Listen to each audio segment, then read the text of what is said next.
So I get asked all the time just where to start the home buying process here, particularly for first-time home buyers. So today I'm going to cover those steps and go through each part of the process with you so that you can prepare for your first home.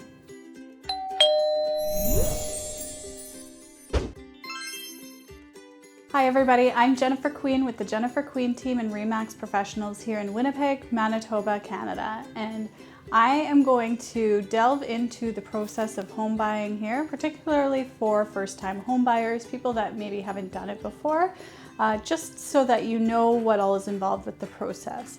Now, a couple disclaimers before we get started. We are in Winnipeg, Manitoba. Our processes here are very different, not only from other provinces, but definitely from other countries. If you're watching videos coming out of the United States, you might hear things like words like escrow or title companies. Those sorts of things don't exist here. So just make sure that when you're looking for this information for first-time home buying, just make sure that the information you are getting is local, because it really does vary from market to market. But the information I'm going to share with you today is pretty specific to Winnipeg, Manitoba, or I guess could be extended to Manitoba in general. I also want to add that today is going to be a high-level overview, just so that I can get through all of the steps in somewhat of a reasonable time. It's still likely going to be a lengthy video, but if ever you want a little bit more detail about the process, or just really an additional way to digest the information, please reach out. I'll include a link in the comment section below. Like, we have put together as a team guide. I grabbed Logan's off the shelf. It's not even my own. But this guide is just a really good resource, and it talks about all the processes as you go too. So if you're just wanting to digest in smaller chunks and have portions just when you need it, it's a great resource. It also has some sample home inspection, spring, fall maintenance guides, an actual offer to purchase so that you know what to expect. And there's also a recommended service supplier, as well as home insurance questionnaires, among other things. So it's a good resource, got lots of information in there. There's even a costing guide from one of the home inspectors we work with, just so you have an idea when you're going through the home, if the furnace is older, just what it would cost to replace it. It's super helpful, and a lot of the information I'm covering today is in here, but in greater detail. So be sure to fill out that form below if you're interested in receiving a copy of this. We're happy to send it out. And of course, it's free of charge. So where to start? I think the first question in your process really should be, is home ownership right for you? Because really it's going to depend from person to person and from situation to situation. If the thought of maintenance and home maintenance type items, things going wrong within a home and then having to problem solve terrifies you, then maybe it's something where you are better to be a tenant and maybe look at investing elsewhere. Or perhaps you aren't certain that the areas you're considering living, or perhaps you're not certain if you're going to be in your current location for very long. Like, if you're thinking very short term, I don't tend to recommend investing in real estate if it's only for the short term. Real estate is a fabulous investment, but it's always a better investment if you intend to buy and hold for longer periods of time. So just something to consider. The saying is that you are always paying a mortgage. It's just a matter of whether or not it's yours or someone else's. But there are definitely a higher costs involved too with home ownership in terms of upkeep. So there's a variety of factors that you're going to want to consider before making the plunge. Now, if you're watching this video, I suspect it means you've likely already decided to take that plunge. So stay tuned, because we'll get to the next steps now. So if you've made that decision to go ahead and purchase a home, the next biggest hurdle that I find buyers need to get over is that saving up your down payment. Now, this is becoming particularly frustrating in the last year, where property values have increased by over 20% in some areas of the city, because that means you now need to save up an additional 20% down payment in your down payment to what you had to a year ago. Now, I'm not saying that your down payment has to be 20%. I'm saying that the amount you need to save has increased by that 20%. What you actually need for that down payment on your home is 5%. So if you're looking at, we'll do really simple numbers here, but say you were looking at a $100,000 home, which to be honest doesn't really exist here, but let's just do it for simplicity's sake. That means you would need a $5,000 down payment to purchase that home. In addition to that down payment, that 5% down payment, you are also going to want to have some closing costs set aside. So closing costs are typically in the range of, I would say usually around 2% of the total purchase price. But as a rough rule of thumb, it never hurts to save more. 2 to 4% is kind of that safe range to save up for. And when I say closing costs, it can be a variety of expenses. We do actually give a breakdown in that guide I referenced earlier. So if you want kind of one of those worksheets to kind of go through the numbers yourself, again, feel free to register below. But in essence, what you need are funds for your lawyer, land transfer taxes, kind of closing adjustments, insurance, depending on the size of your down payment, CMHC, premium insurances too. There's a variety of things that come up through the process of closing. So just having that 2 to 4% set aside for closing costs is essential. So the next step of the process really is speaking with a lender. So either a mortgage broker or your banker, lender, somebody that you trust, just to see what you could get pre-approved for. Also, there's no harm in having this preliminary conversation with your lender prior to starting your savings, because then you might also have an idea of what you would be approved for if you save certain amounts, so that you have a target goal in mind. I don't think there's any such thing as starting this conversation too early. I think if you need more information up front, just so you have a savings target, by all means do that. But what you are definitely going to want to have in place, especially in a really heated seller's market like we are in Winnipeg right now, you want to have that pre-approval ready so that when you start shopping for homes, you have it to provide with your offers. Now the next step, and in my opinion, one of the more important steps, is finding a realtor that you are comfortable working with. I think there is no harm in interviewing a few realtors just to get a feel for the different personalities and processes and systems and how they handle their business. Does it jive with you? Is this a person that you can trust? Are they willing to take the time to give you that education, really? Are they knowledgeable about the industry and what's going on? Now, of course, you're watching a Realtor's video here, so I will shamelessly self-promote my own team, but we have always been a team that put education at the forefront. We want to make sure, we always say that an educated buyer is the best kind of buyer. It's fine for buyers to consider all different kinds of properties with different, I guess, problems or potential issues in front of them, as long as they have the information up front and are educated in making that decision. Our job is to make sure that you don't have any questions when it comes to signing on the dotted line to say, I want to write an offer on this property. We want you to have the information up front and be comfortable in making that decision.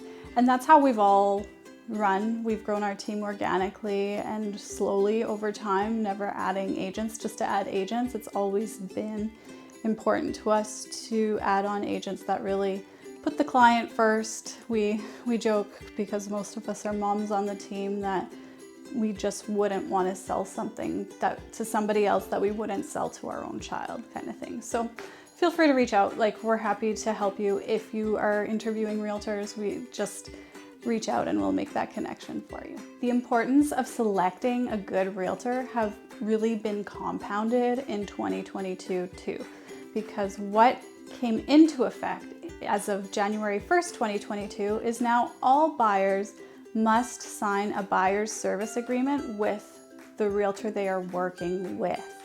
So not only are you now reaching out to somebody and saying, hey, I would like you to help me with real estate, you're actually signing a contract acknowledging that they're servicing you in this process. So you don't want to get locked into A, a long contract with somebody you don't jive with, and B, not have any idea how they operate. Okay, you've got your pre-approval, you've provided it to your realtor because you've selected a realtor. The next step of this process really is to start getting your feet wet. Now, when I say feet wet, that means your realtor is going to start emailing you properties. As you go through, there's going to be properties that likely pique your interest more than others. Start assembling that list. I would highly recommend ranking your priority properties to see. Also, if you're finding the information coming at you is coming at you at a rapid pace and it's hard to discern or eliminate properties to see or to not see, I highly recommend making a wants and needs list. Obviously, needs are going to be the most important, things that you just can't sacrifice, and wants are things that you would love to have, but perhaps would be willing to sacrifice if the budget just doesn't allow for it. Make sure you're going over this wants and needs list too with your realtor. And if there are areas that are very important to you to be within, make that clear to your realtor. Whenever I am setting people up on a search myself, I always say to them, if I am sending you listings that you absolutely hate and don't fit your criteria, let me know. You're never hurting my feelings if you say, I hate this property, why did you send it to me? It really helps me in determining just what it is that you are looking for. Just a word to the wise too, when you have finally narrowed it down to a few properties that you're wanting to go to see, I truly believe that seeing 5 or 6 properties at a time should really be your max. That doesn't mean you can't go out a few days that week kind of thing, but if you are going out on one outing on a day, limit it to 5 to 6 properties for a couple of reasons. Scheduling can get a little bit crazy, particularly in a market like we're in right now where houses are booked back to back to back. Then if you want to spend more time in one property but less in another, that becomes trickier. Another reason for that is that I find that clients start to kind of have this melding together of all the properties where they kind of just blur all together. They'll say, where did we see that wet bar in the basement? Was that in this house or in this house? And you know, at that point, it just becomes too confusing and things get lost in memory there too. So my opinion is limit it to 5 to 6 showings per outing, just to kind of keep your mind a little more clear and a little more focused. And again, you should be ranking these properties in order of priority if there's multiples coming up in your list, just so that you are seeing the ones that you feel are most important to see. Even if they're in different geographic locations, I think that's okay. The only time where I wouldn't say limit it to 5 or 6 showings at a time is really when you're on a house hunting trip from another location. We help with a lot of relocation clients here, and a lot of the time they're given a week to find a property for their house hunting trip. So that usually means day 1, day 2. We are seeing all the properties that we think could fit their criteria so that hopefully we can have an offer accepted kind of day 3. And if we're scheduling inspections, have those through the rest of the week. So that's kind of the exception to that rule if there's a little bit more rush or pressure on the other side, but otherwise, spread it out, see a few at a time, get comfortable. There's no harm in that first few showings to just kind of go through and then hear what they sell for and just kind of educate yourself on what the market is trending at. So the next step is really booking a second showing. This isn't required, of course, if you are well versed in homes and construction and are comfortable in what you've seen in your initial showing. You don't have to book a second showing. But what I'm finding in a market like the one we're in now, where we are oftentimes limited to only 30-minute showings, what a lot of people find is that's too short to give a full inspection. So in those cases, what we often do is go back and book a second showing. A lot of the time we will book a longer period just so that we have time to kind of look over the other major components of the home. A lot of the time that initial visit is just to see if the flow and feel of the home works for you and your family or your needs. But that second viewing is oftentimes to look more in depth at like the electrical, plumbing, roof structure, basement. Like you're going a little bit more in depth looking at everything then. There's also additional research we can do just to kind of have areas of concern that we might pay more attention to in that second viewing, whether it be like getting a property disclosure statement or looking at permit history, city records, those sorts of things, just to kind of flesh out a little bit more of the information about the home itself so that we have all the information up front and then we can really address any concerns while we're at the home. The next thing I want you to do or discuss with your realtor is really to discuss the different items that impact resale value. So say you find a house and you absolutely love it, but it backs onto railway tracks. Right now in this market, doesn't matter. It's gonna sell regardless. There's just nothing for buyers to buy out there. However, in a more balanced market where buyers do have more options, these types of homes can be harder to sell.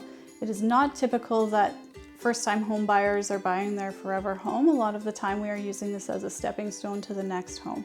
So if your intention is to resell in a few years, that's a conversation you need to have with your realtor. If there are issues that can't be overcome versus issues that can be, that's another conversation.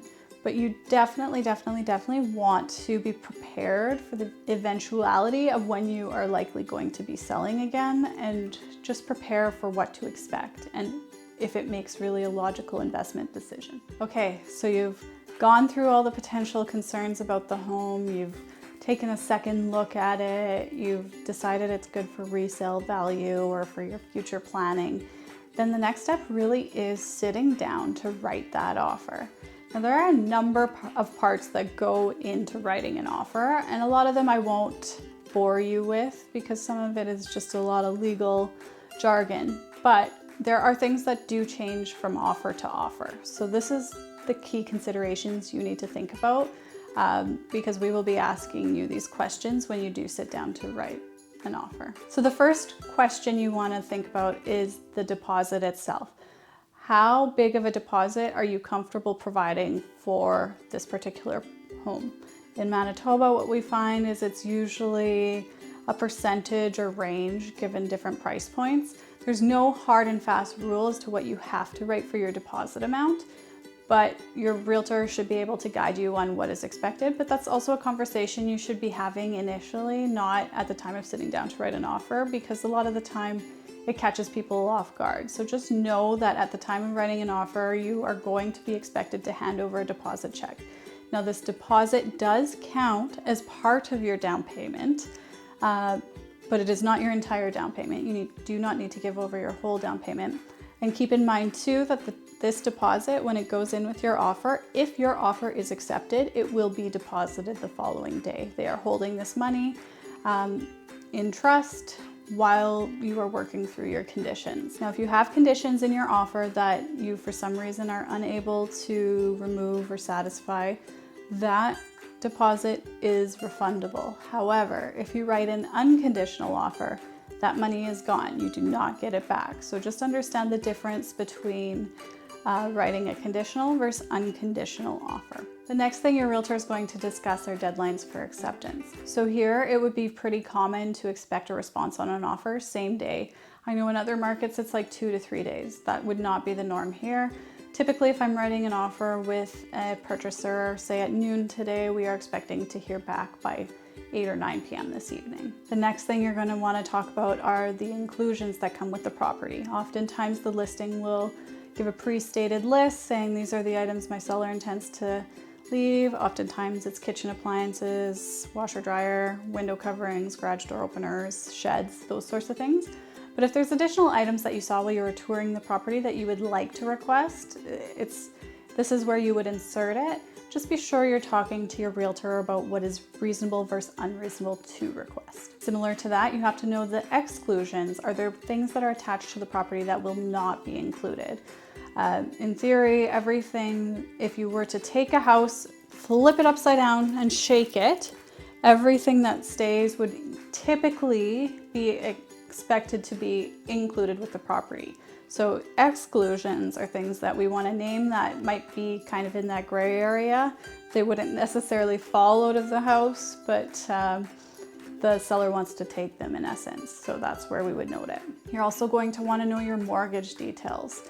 How long is your term? What is your interest rate? We do have a section to fill in on the offer, so having that pre-approval letter with those details is always good to have at the ready. The next one, and this has to do with those conditions again and whether or not your deposit is refundable.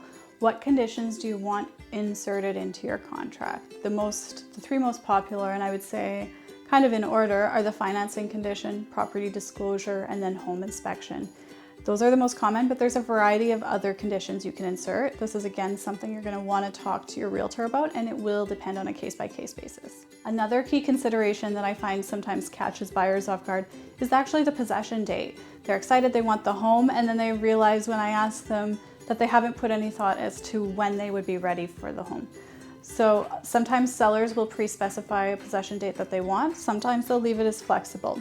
So you need to figure out what works for you, see if it works with the seller. Sometimes it can be used as a negotiating point too. So in this market where we're in right now, we ask the seller what they want for possession and everybody's trying to give them that date. But in more balanced markets, that's not typically how it goes. There's usually some negotiation there. So you submit your offer, say you did write it at noon today and you've asked for a response by 8 p.m. tonight. The seller has four will be a quasi option. But the first is accept, which would be great if they accept your offer just as written. Likely not going to happen, it's just not that common. The second is reject your offer. The third is counter your offer. And the fourth kind of quasi response is to just not respond at all. Sometimes people do this if they feel somebody has written a offensively low offer, but in essence it is just a rejection. So I don't know if I would really count that as an option. So now we're going to move forward with the assumption that your offer has been accepted. If it isn't, then you just kind of go back to the drawing board, start seeing property again, and kind of do the cycle all over again. But say your offer has been accepted. Now you're going to be entering into that period where you are doing your due diligence. If you have conditions, this is when you start working through them. Oftentimes we're not giving a ton of time to work through these conditions. It's usually under a week is kind of the pace at which Winnipeg moves. So that means you're going to want to get the accepted offer over to your banker immediately so that they can start working through the paperwork and getting your firm mortgage pre-approval. Or not pre-approval, your firm mortgage approval. Keep in mind the pre-approval is saying we qualify you. The firm approval from the bank is saying we agree to provide the mortgage on this particular property. We're confident it's not underwater, as in you're paying too much for it and the bank is uncomfortable with it. And also at that point, it's gone through final underwriting. This is the commitment letter that you will get from the bank that they are happy to provide the mortgage for this particular property. Then of course there's home inspections that might be worked through in this process if you had a home inspection condition, as well as any other conditions too. You might also be reviewing that property disclosure statement and deciding if you're happy with that or happy with what you've read, or if you want to do further investigation. Now is the time to do that investigation. And I should add, this doesn't mean that you can just add inspection upon inspection. Like, you will have to get a seller to agree to any additional requests you are bringing through. If you had just one home inspection condition, you are entitled to that one home inspector. But say something is revealed during that inspection, say something in the roof is really bad and needs to be replaced, and you want to get a quote now from a contractor, you do technically have to get permission from the seller to bring through another person to give you that quote. But usually this is where you still have some negotiating power to bring in additional parties. So now would really be the time. It's just know that you aren't necessarily entitled to having those specialists come through. So if you're happy with what you've found in those home inspections and your financing approval, now's the time to remove your conditions and make it official. You can say you have officially purchased a home. All that's required at this point are a couple signatures saying I have secured my financing, and the other form is I've confirmed my home inspection, or whatever conditions you have, and that makes it official at this point. But you're not done all your work at this point. Now you have a few days obviously between when the deal goes firm and you say it's official to when you actually take possession. But in that time, you're going to want to make sure that you confirm a few things. So most importantly, you're going to want to make sure you get your home insurance in place. A lot of the time I think that it's a good idea to get this on top of this right after the sale. You need that home insurance in effect the day you take possession, and lawyers will not give you your keys if you don't have possession, or if you don't have home insurance in place for possession date. And then a few days prior to possession, you're going to sometimes meet with your mortgage broker, but definitely meet with your lawyer. Sometimes the mortgage brokers will send the paperwork directly to the lawyer for signatures so that you don't have to have two separate meetings, but you definitely will have to meet with your lawyer. Some people are doing it virtually still, but a lot of the time it is a physical sit-down meeting. And you're just gonna sign what feels like document upon document, just acknowledging your mortgage instructions to transfer the title, all those sorts of things. A lot of the time what the lawyers here do, especially the ones that specialize in real estate, what they will give you instructions are on just how to open those meter, or read those meter readings, do those initial ones, and then open your accounts too, because that's also part of the moving in process on day one. In Manitoba, lawyers also handle the keys. Other markets don't necessarily do that, but in Manitoba, that is just the process. And then the next thing is possession happens. The lawyer will give you your keys and they will tell you a specific time at which you can enter the property. It will be based on your accepted offer to purchase. So again, this is something that differs from province to province. In Manitoba, when we are writing an offer on a property, we actually specify the time at which possession is to occur. It's not just a specific date like perhaps in other provinces. So if we wrote 8 a.m., that is technically when you are allowed to gain access to the property. Sometimes that means lawyers, though, will have given you the keys the day prior with the instruction, do not enter until 8 a.m. tomorrow. So be sure to listen to your lawyer on that, because in all honesty, if you are entering earlier, it is technically trespassing, and it would be a really horrible experience to get arrested just prior to your possession date. When you do take possession on this date, though, you're going to want to do a number of things, including testing everything. So if you have written into your contract that things are to be in working condition upon possession, this is your chance to make sure they all are. So you're going to crank up the furnace, make sure it fires up. You're going to test all of the appliances, make sure they're functioning properly. If weather permits, you're going to turn on your air conditioner. Don't do that though if it's really cold out. You can actually do damage in doing so. But this is the time in which you test all those things, plumbing, electrical, appliances, just to make sure everything is functioning as it should. And if you do find any issues, reach out to your realtor right away. Establish that communication so that you can demonstrate that something wasn't functioning upon possession, and you've notified the correct parties, and so that whole process can begin. Hopefully there won't be any issues, but in the event there is, you do want to have that established communication. And the last step really is prepare for life in your new home. Start making it your own. Paint those rooms, get all that light in, do all the fun things that home buyers just really, really, really enjoy. Make it your own. And just take pride in knowing that you have taken a huge step and you've bought your first home. That really is something to be incredibly proud of, especially in a market like the one we've been in, where getting into a house is becoming increasingly difficult. Pat yourself on the back. So again, this is like a super high level look at the process itself. We can go more in depth on any step of the process if you want me to. Just let me know in the comments section below. Also, a lot of this video admittedly is skewed to more of the seller's market that we're currently in. I tried to include some information as if it was a balanced market too, but it is definitely a little more skewed to a seller's market. So some of these strategies might change if you are in a more strong buyer's market. So just keep that in mind. And again, I hope you enjoyed this video today and found value in it. If you did, please be sure to hit that like button. It really does help me in determining what kind of content to come out with next. And also be sure to subscribe to our channel if you haven't already. We're always trying to produce useful content for people looking at buying, selling in Winnipeg, or relocating from here too. We help with that as well. So be sure to subscribe so you see our future content. And of course, if ever you need any help with your Winnipeg real estate needs, buying, selling, or just general advice, be sure to reach out. We're always happy to help. We film these videos because we enjoy serving. My contact information is in the comments section below. Thanks guys, and have a great day.